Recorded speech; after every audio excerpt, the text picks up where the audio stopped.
আমরা পঞ্চায়েত সমাজ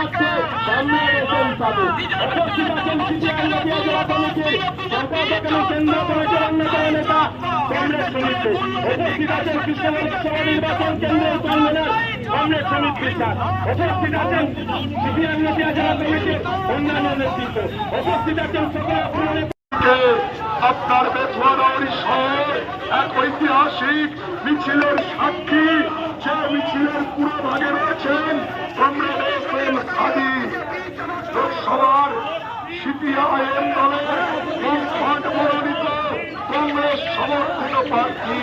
কোন রাজা বা রানীর দিন ফিরিয়ে আনবেন না। আমরা চাই গণতন্ত্র, রাজতন্ত্র নয়। তৃণমূলের দুর্নীতি, বিজেপির দুর্নীতি, কর্পোরেটের দালালি।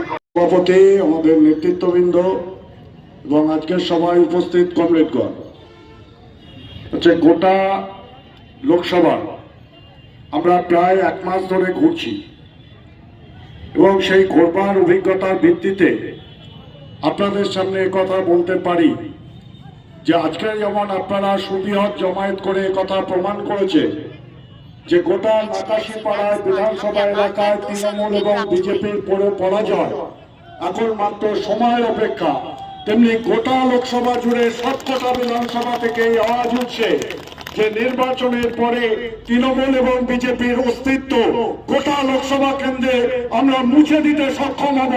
আপনাদেরকে সঙ্গে রেখে এই অঙ্গীকার আমরা করছি। আপনারা যারা উপস্থিত হয়েছেন, আমাদের পার্টির পক্ষ থেকে আপনাদেরকে অভিনন্দন জানাচ্ছি।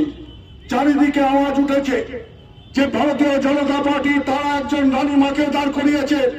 আমরা বামপন্থীরা আমরা এই প্রশ্ন করতে চাই, যখন লকডাউনের সময় গোটা রাজ্য জুড়ে আমাদের এই লোকসভা কেন্দ্র জুড়ে পরিযায়ী শ্রমিকরা যখন ঘরে ফিরতে পারছেন না, তখন সেই রানীমা কোথায় ছিলেন এই কৈফিয়ত আমাদেরকে নিতে হবে।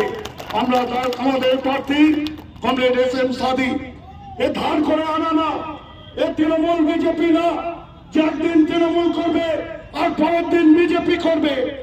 এ প্রার্থী হচ্ছে গোটা প্রায় 50 বছর ধরে নদিয়া জেলার অলিতে গলিতে পরিসর পার করে, রাজ্যের পরিসর পার করে, গোটা দেশের শ্রমিকদের বন্ধু হিসাবে, শ্রমজীবী মানুষের আত্মীয় হিসাবে একটাই নাম এসএম সাদী, এসএম সাদী আর এসএম সাদী। আমাদেরকে প্রমাণ করতে হবে যে কথা বলতে হবে। আর এই তৃণমূল কংগ্রেসের যে সংসদ, আমাদের এখন বাইরে গেলে লজ্জায় মাথা কাটা যায়। শুধুমাত্র একটু ঠোঁটে ভালো লিপস্টিক লাগাতে হবে আর কালো চশমা পড়তে হবে দামি। তার জন্য কাছ থেকে ঘুষের টাকা নিয়েছে। ঘুষখোর তৃণমূল কংগ্রেসের এই সংসদকে আমাদেরকে ছুঁড়ে ফেলতে হবে। এই অঙ্গীকার আপনারা সকলে করবেন, এই আহ্বান জানিয়ে আমি আপনাদের সকলকে আর আপনার রক্তের অভিনন্দন জানিয়ে আমি আমার কথা শেষ করছি।